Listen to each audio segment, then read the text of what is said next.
All right, boys and girls, welcome to another episode of the Refined Savage podcast. Let's do a little business. So, Viking coffee, you guys know I am a big fan of Viking coffee. Drinking some right now, matter of fact, with a little turmeric mixed in. Viking coffee is the best stuff around. I love, obviously, the Old Man Strength, which is the brew they made for the show, but I love all their flavors. I just got done with Santa's Little Helper. Awesome stuff. Their Ethiopian is really, really good. But he's got a bunch of different flavors, so check them out. VikingCoffeeCo.com. Use the code VikingCoffee10 at checkout. Cerberus is the leader. If you are competing in any kind of strength athletics, be it Highland Games, powerlifting, strongman, bodybuilding, Olympic lifting, Cerberus has the equipment for you.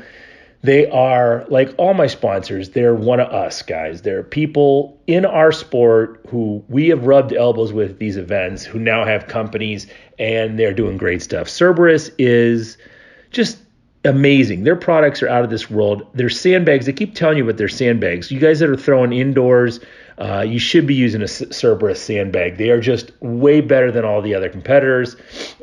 Just really heavy duty stuff, and you can get them for throwing all the way up to like 400 pounders for lifting. So check them out at Cerberus-strength.us and use the code REFINESAVAGE10 at checkout. Warrior CBD. CBD oil is not all the same. And you see CBD oil all over the place, gas stations, grocery stores, whatever. Everybody's got their own CBD oil. Warrior is awesome. I've used a lot of different CBD oils over my time. Warrior is by far my favorite. It just comes down to what you actually get some results from. And I always have a good result with Warrior. I use it at night. The drops are fantastic, but the pain stick is out of this world. I highly recommend that. More athletes doing good things for other athletes. So this was created by judo and jiu-jitsu and MMA fighters. And those guys get bumps and bruises and all that stuff. And the CBD oil really works well for them. So I highly recommend it. Check them out at warriorcbdofficial.com. Use the code WARRIOR20 off at checkout. Serious Steel. Do you need like bands? Do you need bands? They have the best bands in the business. Best prices, best bands. They're just the best. I love them, and they're the only people I'll order my bands from. So if you've got like, if you're doing accommodating resistance or you just need something for PT work or whatever, check out Serious Steel. They have everything else you could need too. If you're outfitting any kind of gym, Serious Steel is the answer. Check them out at serioussteel.com. Use the code SAVAGE at checkout. Stay Classy Meats. If you are not hunting your own meat, or even if you are hunting your own meat, or if you're like me and you pay someone to hunt for your meat, Stay Classy Meats is the way to go. You don't have to go to the grocery store. They will deliver meat directly to your home, right to your doorstep in a freezer box, and it is out of this world. I am working my way through my latest box. I just had a bison ribeye the other day. I mean, their bison, normally I'm not a huge fan of bison, but their stuff is just amazing. I love it. I usually don't like it because it's too lean, but the taste of this is just great. And I really think it comes down to how these animals are raised. They're eating fresh Montana grasses, drinking fresh Montana streams. You've heard me say that before, but they're living the way they should live. And I think that has a real effect on how they taste in the end. Stay Classy Meats is the best, guys. StayClassyMeats.com. Use the code SAVAGE at checkout. The Breath Belt. The Breath Belt, my newest favorite piece of lifting gear. I use it for lifting. I wear it as an underbelt. It is fantastic. So I'll start off, let's say I'm deadlifting. I'll get up to maybe like my third heaviest set. I'll throw the Breath Belt on. Gives me a little stability.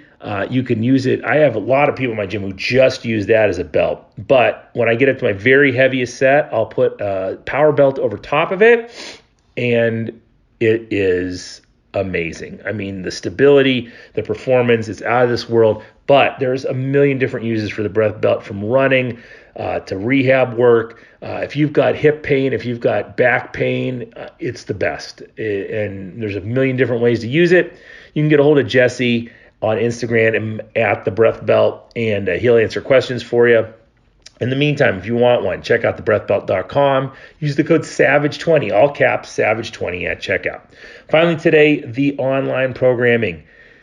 If If you need an online program from people who actually have trained athletes for, what has it been, 30 plus years now, we'll help you out. Blind Dog Strong Programming, you can pick from 6 different templates that come out new every week. We put out new programming every week on Sunday night.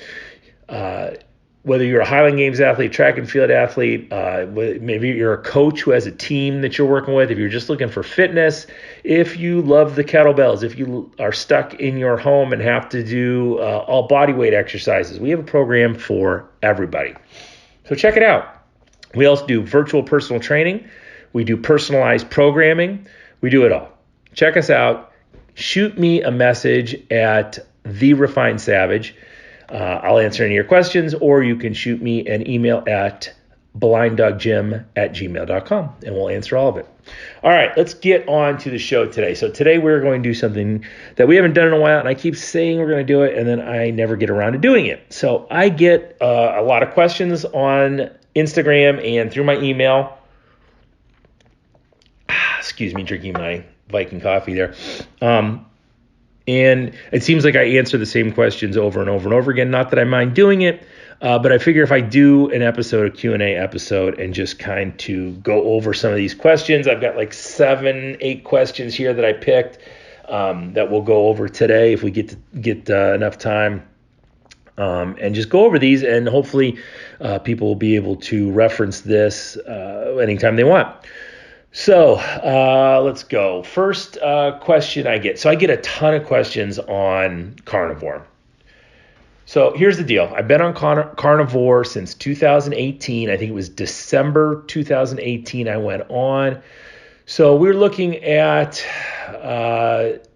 over 2 years now on Carnivore. And this is what I noticed. So I was on a ketogenic diet before for many, many years. So what I was doing is adding a lot of fat to my diet, because you're supposed to be at like 75, 25 fat to protein. That never made a ton of sense to me. I didn't feel as though I was expending that much energy that I needed that much fat in my diet. Switched over to Carnivore, and it's been great. So I promote it, especially during Carnivore month. It's a good time to try out the Carnivore diet, see if you like it. And worst case scenario, you lose a month. Very, very, very few people that I have switched over to the Carnivore diet have disliked it. The only person who's had a problem was one girl who I think has some genetic issues with her cholesterol. And her cholesterol did go up pretty significantly, at least significant enough that her doctor was concerned. So she got off it, but she's also diabetic, so it really helped with her blood sugar issues. So Carnivore. The best way to go about doing it for me is red meat. So if I stick to just red meat, so for instance, right now we're getting ready. I'm so psyched. We're getting ready to go down to Key West at the end of March, first week of April, something like that. And I plan on losing about 10 pounds, not for any real reason, just I want to be a smaller human being. I feel better when I'm smaller, T-bones, whatever, but I'll eat pretty much only that for that time. Now, I do it a little differently, so I do a variation of the warrior diet too. So I only eat 1 meal a day, and that's in the evening. And I don't put any real limits on what I eat. But the reason I do that is not for any kind of, I don't know, it's not any kind of real issue. I feel better when I don't have a lot of food in my stomach. I feel better throughout the day. And the other thing is if you give me the opportunity to eat 3 huge meals a day, I will eat 3 huge meals a day. By shutting it down and restricting myself to 1 meal a day, I never feel bad about how much I eat, because I'll never eat as much as I would, obviously, if I'm eating 3 huge meals a day.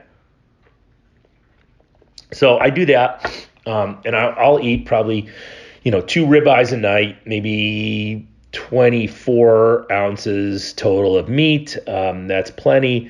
I may snack on some goose liver before, brunch swagger, something like that, as I'm cooking. And that's something I will do just as like kind of a snack as I'm cooking to get ready for dinner. But that's what I do with that. I will notice good results on that, and I will probably end up losing that 10 pounds pretty easily. So that's what we'll go with that. So, anyways, that's how I will lose that 10 pounds. And like I said, I'm not really losing the 10 pounds for any reason other than the fact that it gives me a goal to work for on my way to vacation. So that's what we'll do with that. But carnivore, you don't have to go strict like that. So I kind of like Paul Saldino's version of it, his ancestral eating. I think for normal everyday people who aren't crazy, it's the best way to go. So you can eat meat of any kind, fish, chicken, whatever, red meat. He likes the organ meats, which, like I said, I get through my liver. I also take a liver supplement. I think that's good for you if you're not eating a lot of organ meats, which I'm not. But he also suggests avocado, figs and dates, cheese. I can't remember what else, but it's a lot more. And check him out. It's a lot more open-ended carnivore style diet. I think it's better for people, and you get a little bit more than just red meat every day. And especially if you are a guy or girl who gets bored eating the same thing every day. I can eat the same thing every day. It doesn't bother me at all. But so if you get bored, check out his version of the carnivore ancestral diet. I think you'll dig that. So that's carnivore in a nutshell. Eat meat. Stay away from carnivorous vegetables. It made a big change for me, and it usually works really well for people. You'll lose some poundage, you'll lean out, you'll have better gut issues. All that stuff will go away, and I'm a big believer in the fact that it clears up your mental processes. And I think a lot of reasons behind my personality change, I guess you will say, over the years is the fact that since 2012 I've been on some kind of ketogenic or carnivore diet, and I really think it helps with mental clarity and attitude and just any kind of issues like that. All right, so another one I get a lot because especially during the winter or during the summer I'm running a lot. So what I get is questions about running. My favorite form of conditioning is running. I like it better than Metcons. At the gym, we run a lot of Metcons during the winter, obviously, because like right now, it's like 21 degrees outside and there is a foot of snow. So here in the Cleveland area, it's not really easy to have people running out in the cold. I debate back and forth on whether or not I should do that because I think getting some cold exposure is good for you. But I go back and forth on whether I should have my people running in the snow. You have to look at other issues like safety concerns and, running on the streets and that kind of stuff. So I still play with that. But anyhow, for me personally, I like getting in some runs at least twice a week during the winter, if not more, if I can get them out there. During the summer, I'm running like every other day, sometimes 4 or 5 times a week. It is the best form of conditioning for me. I think your best bet is to do strength training and running. And you don't have to run for 10 miles, especially you big guys. I got a question.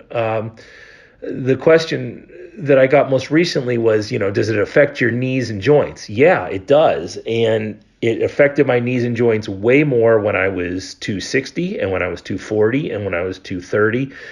So the more weight I lose, the less it affects my knees and hips, especially my hips. But you have to realize where your pain tolerance level is too.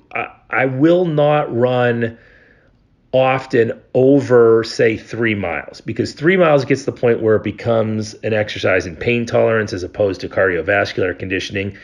And it's just not good for me. Why hurt yourself. That's how people get, shin splints and foot problems and knee problems and all this stuff. So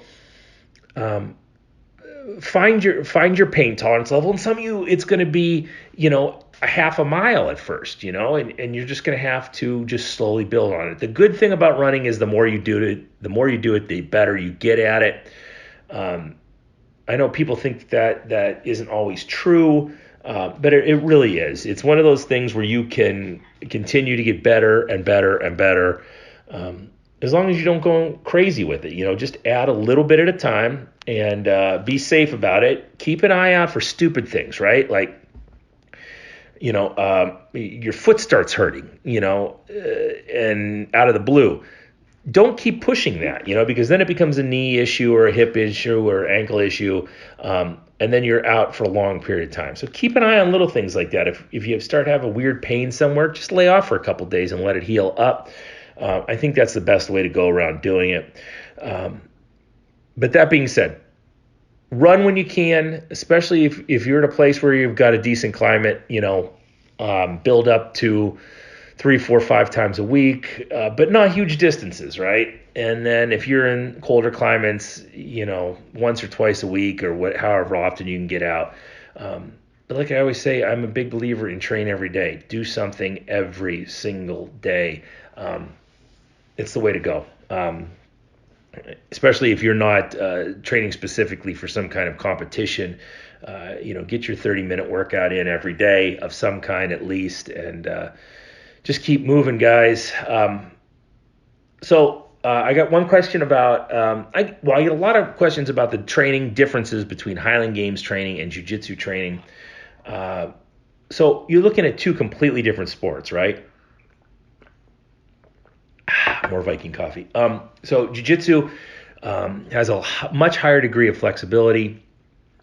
You've got some a conditioning aspect to it that is pretty amazing, especially when you first get into grappling and you realize that even if you're a marathon runner, you don't have jiu-jitsu conditioning. That's something completely different, and you have to learn to deal with that and figure it out and improve on it. Highland Games is one huge explosion and then sit down in your chair for 10 minutes and wait for your next huge explosion.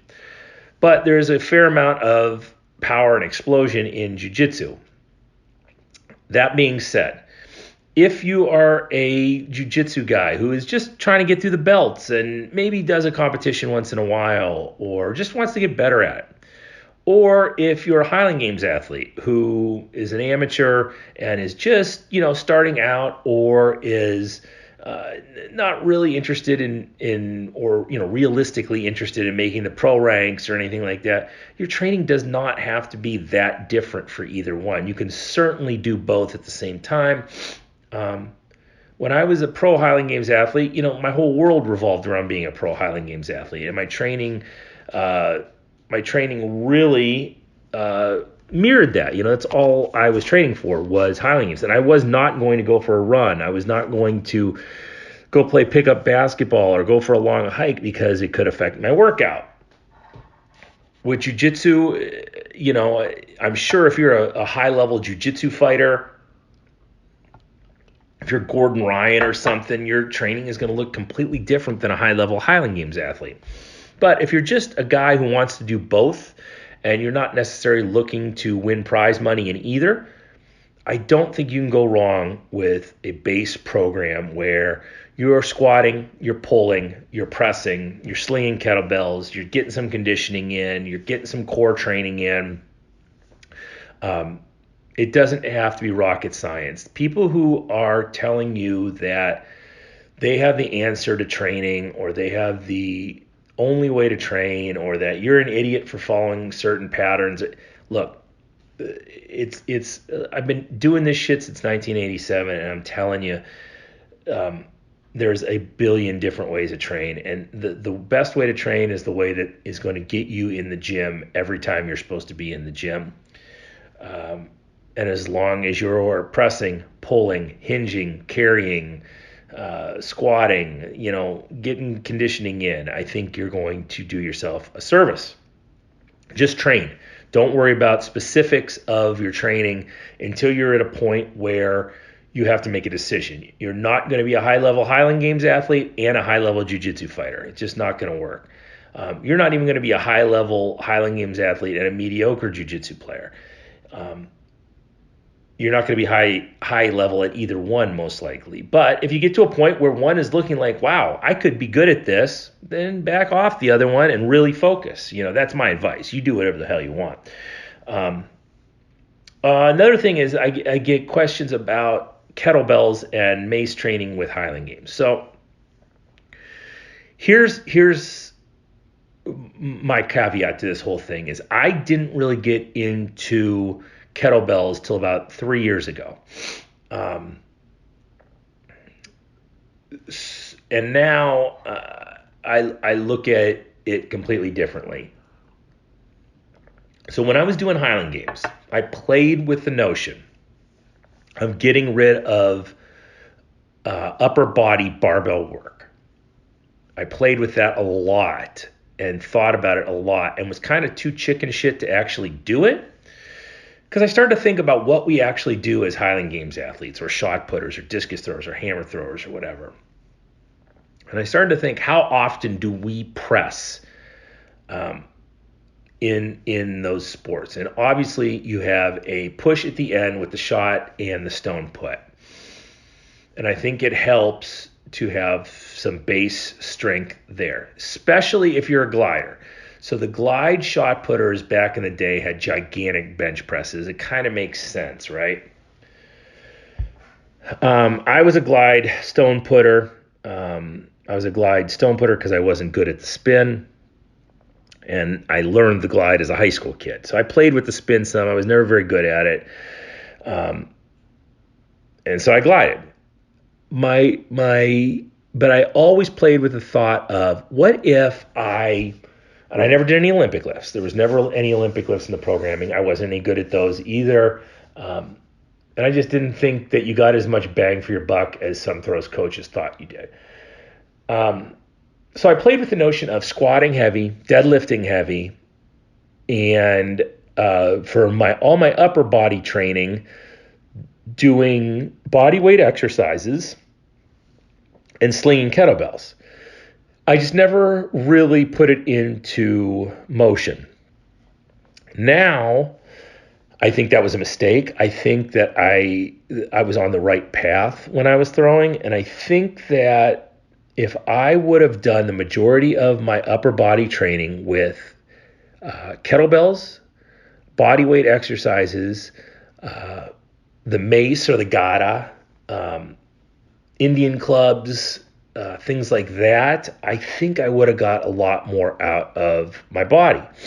I think it makes more sense to me. I look at like, so I have had conversations with Justin Rohde, who was he's been on the show twice. He was a 2008 Olympian in the shot put from Canada, and he lives here in Ohio.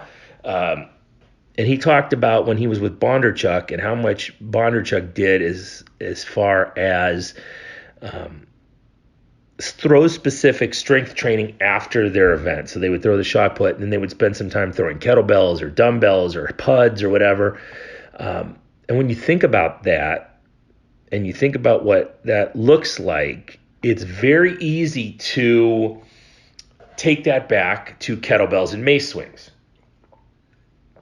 You're not getting, obviously, a throw out of them, but you're being very explosive, single arm movements.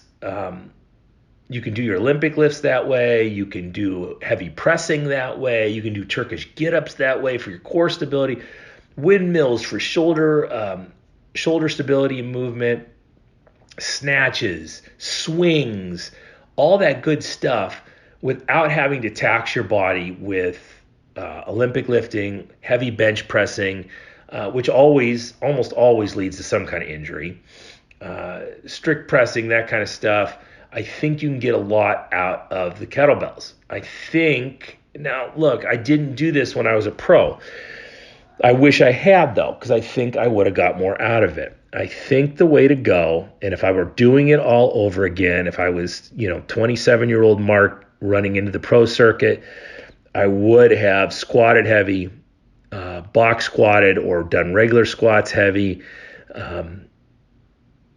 deadlifted all kinds of ways, and I would have slung kettlebells and swung the mace. The mace, I think, too, although it doesn't exactly mimic the hammer throw, works all the same muscles. You can also swing a mace like a hammer throw. So when I was learning the Sanford hammer technique, and was really, really immersing myself in that technique, I talked to Matt Sanford via email. He told me to take the 22-pound hammer, slide a 5-pound plate over top of it, and do 10 sets of 10 swings in both directions, left and right. And so that's what I did, because he was the best in the world at that. And I think you can do the same thing with maces. And I think you're building such specific strength that it will carry over to Highland Games. Now, because I'm not in Highland Games anymore, and I'm not training that many Highland Games athletes, I'm doing this with my son. My son is a fairly high-level weight thrower as a high school sophomore. Currently, as we speak, he's the number one thrower in Division II here in the state. He does bench press, but he doesn't do it more than, once every other week. He does it because he likes it, and I'm all for that. If you like it and aren't trying to max out in it all the time, go for it. If you're a young athlete, I think it's still a very important lift. So he does bench press, but all the Olympic lifts he does are with kettlebells. He does lots of swings, lots of snatches, lots of cleans, lots of presses, all this stuff, and a lot of body weight exercises, and then he also squats and deadlifts. So I'm interested to see how it's going to work with him. I am not under the illusion that when he gets to college, he will find a throws coach or a strength coach that thinks the way I do. Not that it's wrong. It's just I think the way I do, and other strength coaches think the way they do. And like I said before, there's nothing wrong with their program. There's nothing wrong with my program. It'll all work. So I've taught him the clean and the snatch so that when he goes to a school and they make him do cleans and snatches, he'll know what he's doing. But that being said, if I were to go back and change everything, I would add in kettlebells, maces, and bodyweight exercises. I would probably eliminate the bench press, strict press, and push press. And I think I would have done well with it. For you jiu-jitsu guys out there too, I think it's the way to go. I mean, a lot of that shit came from India and the Indian wrestlers and all good stuff, right? So, okay, what else do we have? Sauna and cold. So what I've got is I got myself a sauna. I got that in August, last week of August, and I've been using it 5 to 6 days a week. 40-minute sessions, as hot as I can get it. It's an infrared sauna, so it's not the same as like you hear Laird Hamilton in a sauna at 200 some degrees. So you don't have to get it that hot. So I get it as hot as it'll go. I think it gets up to like 150 degrees. And I sit in it for 40 minutes. I do some exercises while I'm in there, a lot of deep breathing exercises. I train my neck while I'm in there. I do shoulder rotations. I do ankle rotations. I do vacuum training for breath work, that kind of stuff, all that good stuff. I get it done in my 40-minute block while I'm sitting in there, doing nothing. So I get all that in. It works out great for me. I enjoy the heat shock proteins. I'll take my pulse while I'm in there. I know when it's getting over 100, 110, 120, 130 beats per minute that I'm getting some good work in as far as heat shock proteins. I don't do cold showers, okay? So I don't do them because I live in Cleveland. So when I went out for my mile run this morning, it was 28 degrees. It was brutally cold. The wind was blowing. The snow was blowing. That's plenty, right? So I got my, 8 to 10 minute run in. Then came in, swung some kettlebells, taught a class, then got in the sauna for 40 minutes.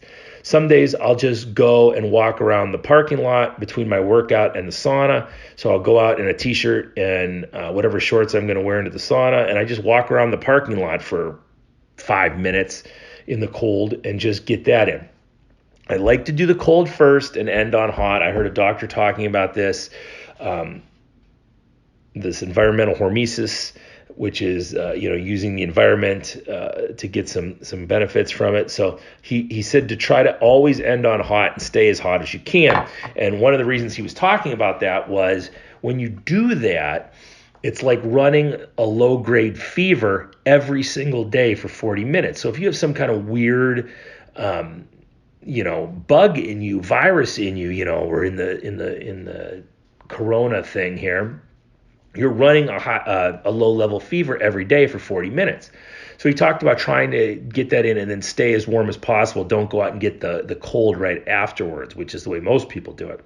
So I try to get the cold first, and because I think that's beneficial, the cold shock proteins and all that. So I'll get that in, and then I will warm up in the sauna and then try to stay as warm as possible. I'll even come home, take a hot shower after that. Seems to work really well. And I really enjoy it, and I'm going to keep doing that. The next iteration of our gym, or when we move, we'll have several saunas, both for me personally and for the members, because I think it's super important, and I think it's great for your health, and it's something that we all need to work on. This year has been with the virus. It's like everything else I've ever been successful in, I've just kind of turned it into a challenge and to see how robust I could get my health. And I've told my wife, I told Erin, I said, look, I don't plan to ever be sick again.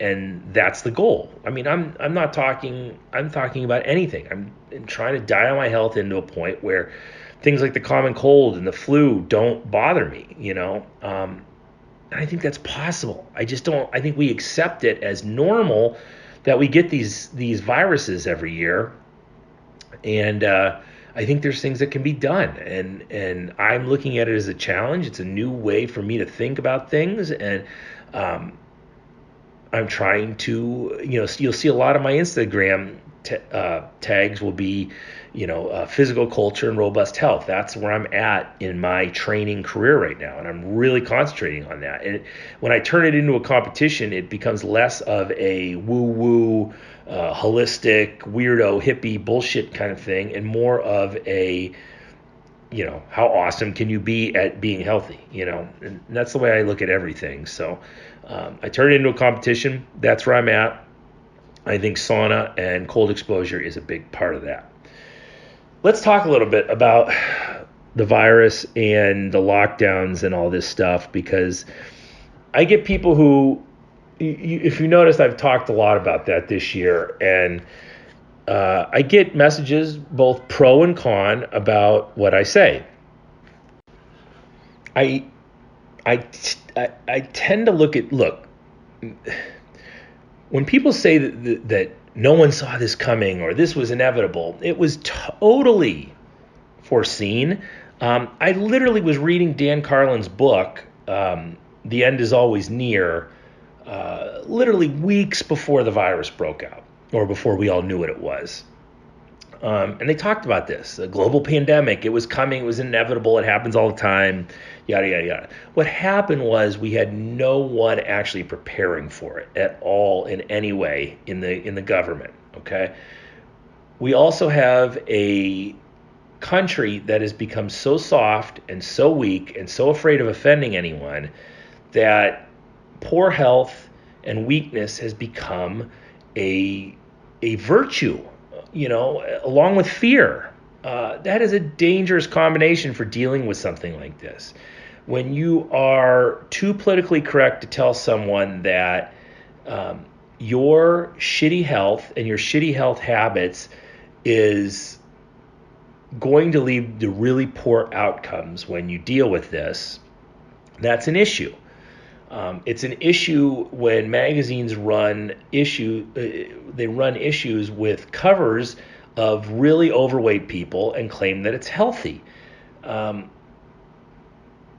it's an issue when we are 1 year into this and you have nothing from the government saying stop eating garbage, start swinging a kettlebell, start going for a walk, take your vitamin D, be healthier, stop making bad choices. None of that, right? What do we have? Now they want you to put 2, 3, 4 masks on.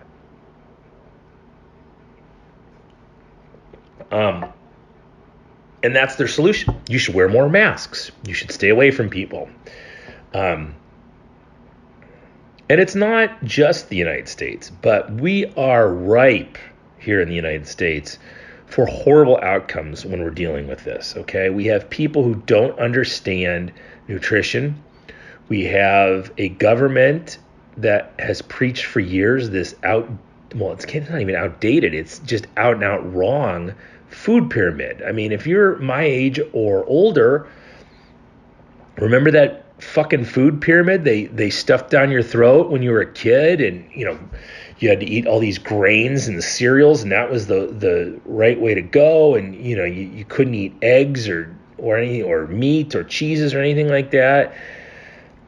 It was absolutely upside down, and it led to horrible outcomes with people's health. And now we're dealing with cancer and viruses and all this craziness that comes from our shitty lifestyle choices that, for some people are a choice, and for some people it's just they don't know any better. Like, check out baby boomers. Baby boomers have zero clue what they should be eating or what is actually healthy for them, because they lived through this whole thing, right? Salt is bad, sugar is good.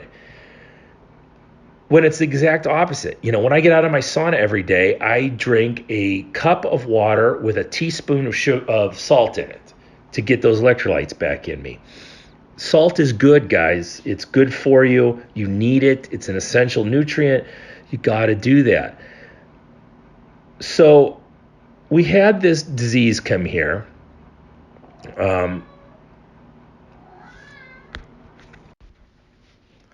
So we have this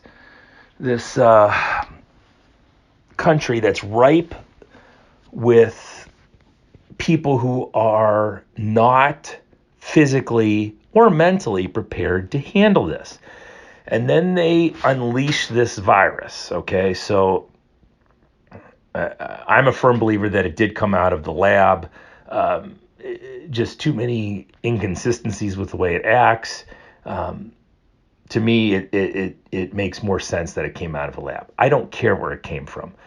My concern is how we've dealt with it as a people. So it was always funny, right? It was always funny who was in charge and who the leaders were,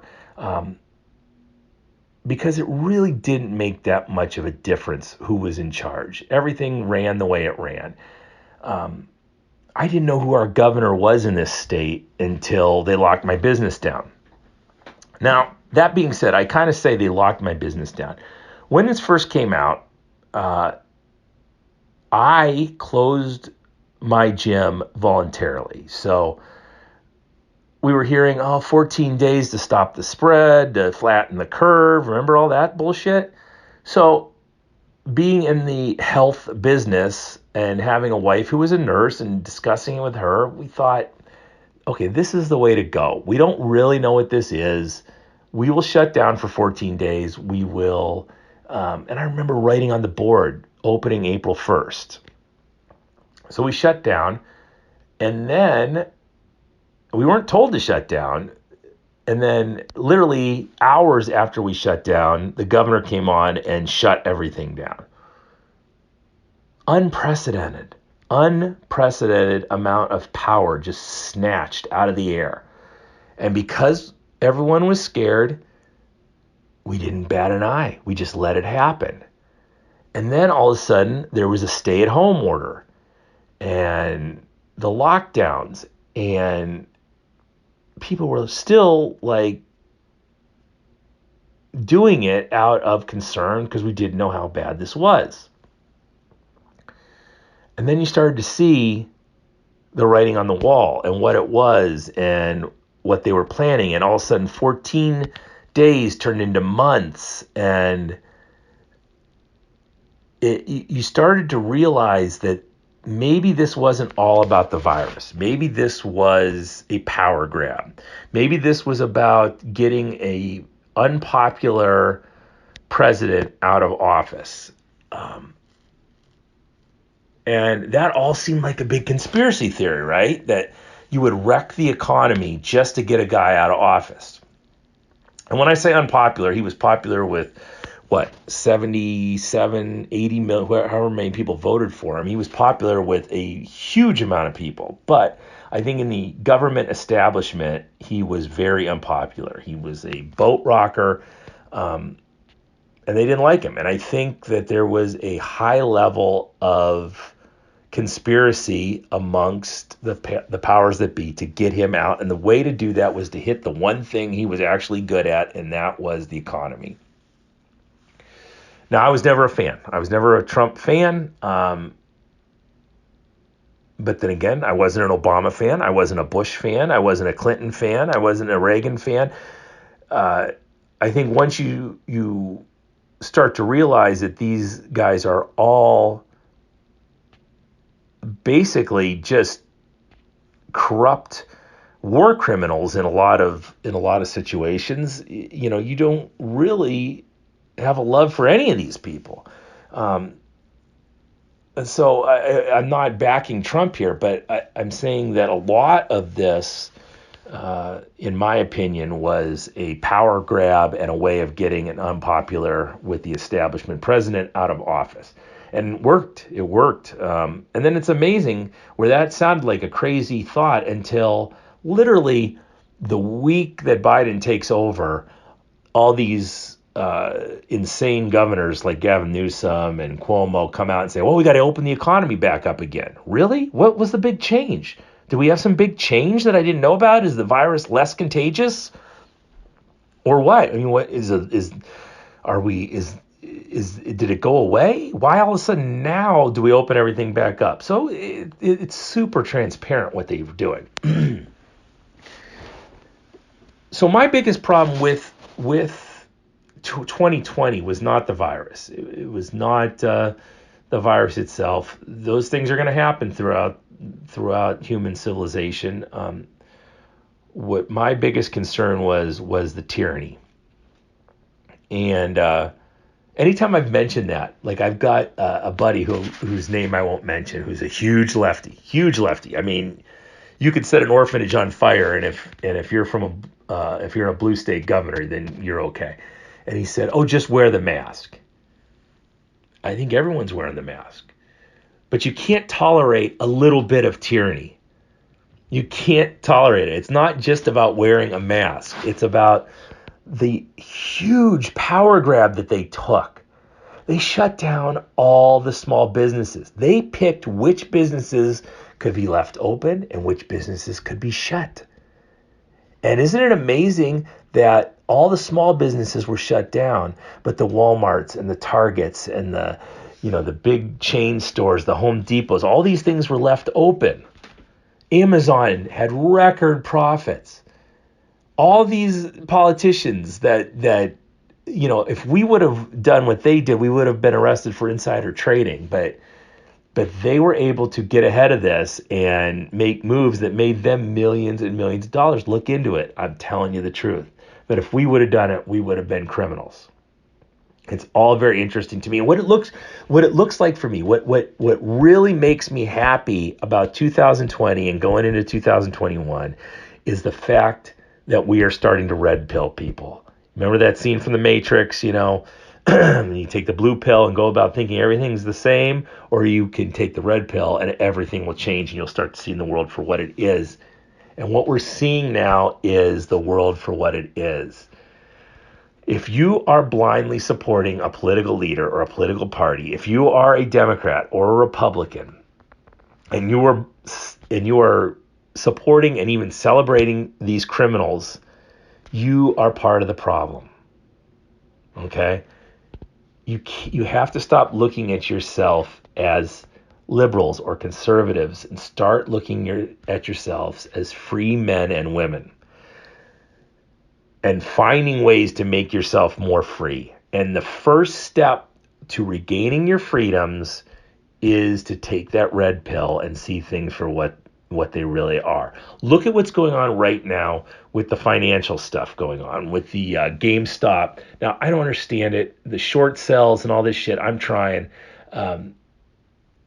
That part, I get it. I couldn't explain it to people, but what you are seeing is a huge transfer of wealth from these big mortgage firm or big hedge funds to regular people instead of the other way around like it always is. Okay, they lost billions. I think it was at last count $70 billion across 5 firms.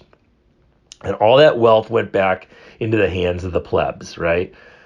And politicians and big business are all upset about this. Why are they upset about it? They're upset because the people that pay them the bribes and all this stuff are upset about it because the little guy won. So for the first time ever, the little guy wins, and what do? They take their ball and they go home. That's a red pill moment, guys. It's a red pill moment. Do you remember this summer when we had Black Lives Matter protests all around the country, and they're burning shit down, and they're smashing small businesses, and they're assaulting people in the streets, and everyone was okay with that. All the politicians were all right with that. And then when the Trump people dared to walk into the cathedral that is the Capitol building and cause a little havoc and mayhem, then it's not okay. Because it's not okay because the people that were in the Capitol are the politicians. And they got scared. And then it's not okay. And then those people become terrorists. Now, I've said this in the past. I am 100% in favor of storming the Capitol if you have a good reason to do it. Number one, it's your building. You paid for it. I just don't think they had a good reason. Just because your baby boomer didn't win the election is not a good reason. Was the election stolen from him? Who the fuck knows? But it's been stolen before, and it'll be stolen again. If you think that Mark Valenti going to the polls and writing down his name of the person he wants to win is actually working, and that's who they decide who runs the country, if you think that actually happens, you've got some issues, okay? That's the first issue. You have to figure out that whoever they want in power is going to be in power. Second issue is you got to realize that they don't have that much power, okay? There are people way higher than the president who decide how this country runs, and it all comes down to money. But getting back to it, they were upset because the politicians got scared. So now these people are domestic terrorists, okay? While the Black Lives Matter protesters were just protesters who, they should be allowed to smash windows because they were angry. Well, what the fuck's the difference? You can smash windows on small businesses and attack people in the streets, but you can't go in and steal Nancy Pelosi's podium? What's the difference? There is no difference. They're both stupid causes, okay? They're both. If you're a Black Lives Matter protester and you're angry with the Minneapolis Police Department and you've seen injustice over the years, look, guess what? I have no problem with you attacking the Minneapolis Police Department. Okay, I do have a problem with you smashing a local coffee shop's windows or going in and making these people say Black Lives Matter and chant with you.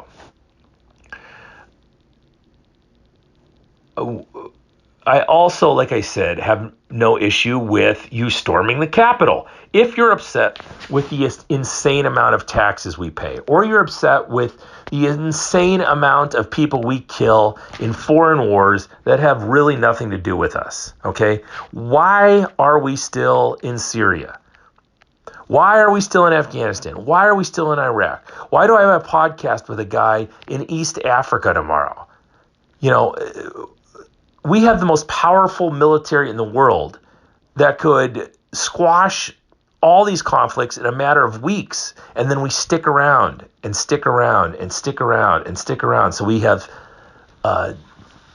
this military industrial complex just pumping out guns and bombs and bullets, and and not to say that you've seen it on this podcast before. I love the troops. I love the military. I support them 100%.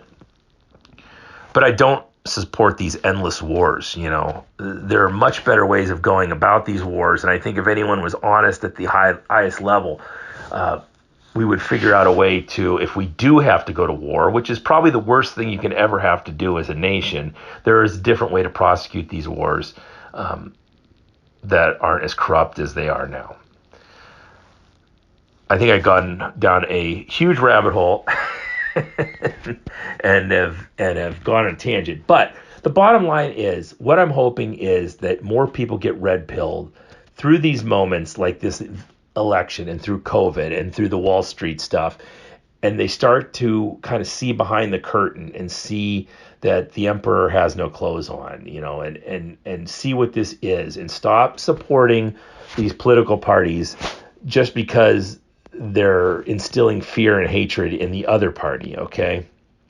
Stop listening to these pundits and these interview shows that get you riled up and start fighting with other people. Because I tell you what, I love people on both the conservative and liberal sides of the spectrum. I would consider myself a libertarian who has no desire to have anything to do with the Libertarian Party. So that's another thing, is I suggest you start looking into the actual libertarian mindset and what that actually means. You're free men and women. Make sure the most important thing you do politically is support freedom, and really look into the tyranny that is going on in government these days, and where the money goes and who these politicians really are. And we need help. We need people at the highest level who are going to vote in every instance for more freedom and less tyranny. All right. I think that's all. I think that's all I've got for today. Like I said, I'll try to do these more often. Sometimes I get bogged down with guests, which is a good thing, because more of them and less of me talking is usually good. So I've got some good guests lined up for the next few weeks. If there's anybody out there you want me to talk to who I haven't talked to yet, give me a holler. I'm always open to suggestions and people who I don't know and who I should be following and looking at and checking out. So give me a holler. If you have more questions and you want to hear them answered, like I said, I always answer them on Instagram or through email, but I'll answer them here too. So feel free to shoot me a message. Visit our sponsors. Please go to Apple Podcasts, give us a 5-star review and a comment. It is very appreciative, and we like that a lot. So subscribe to us on YouTube, the whole 9 yards, do all those good things. All right, guys, we will see you next week with another episode of The Refined Savage. See ya.